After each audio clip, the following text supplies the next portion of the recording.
The historicity and the evidence behind the resurrection of Jesus is irrefutable. The atheist scholars have no answer for it. For the reason why there's an empty tomb, for the reason why cowards who ran away when Jesus was arrested, suddenly were emboldened and began to preach that they saw Jesus alive again bodily. Over 500 people are testifying that they saw the risen Christ, including non-believers like Paul, like James. Paul, a persecutor of the saints, who was on a mission to destroy the faith, all of a sudden is now claiming that he also saw the risen Christ and changed his life completely and wrote half of the New Testament. Secondly, prophecy. There's no way anyone can tell the end from the beginning with such detail and accuracy like we have with the scriptures. In Psalm 22, 1,000 years before Jesus was born, a few hundred years before crucifixion was even invented, it says about the Messiah, bulls encompass me, dogs surround me. They have pierced my hands and my feet. They cast lots over my garments. This is 1,000 years before Jesus was born. And yet it's describing exactly what happens with Jesus on the cross. Isaiah 53, 700 years before Jesus is born. He was pierced for our transgressions, crushed for our iniquities. The chastisement, the punishment was upon him that brought us peace.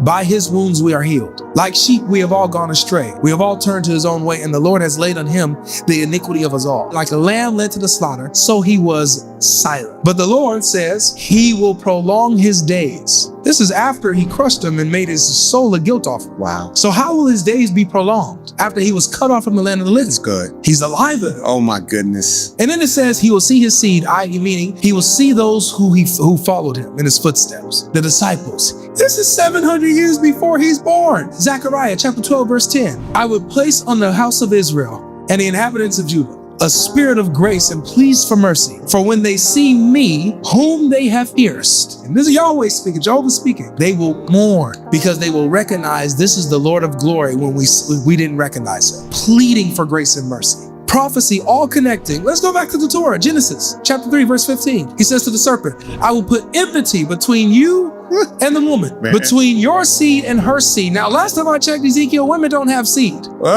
Men have seed. But there was one woman who had her own seed. Come on, man. That was Mary. And he says, I will put enmity between your seed and her seed, and he will crush your head, and you will bruise his heel. With the story of Adam and Eve, we have the coming of the Messiah predicted, and his suffering predicted, and his victory predicted. And the prophecy, the connecting continuity, the thread, has demonstrated that God truly put his fingerprint on this. God has given us revelation. That's why I and you and everybody else watching this can be sure with certainty, without shadow of a doubt, that Jesus is the truth.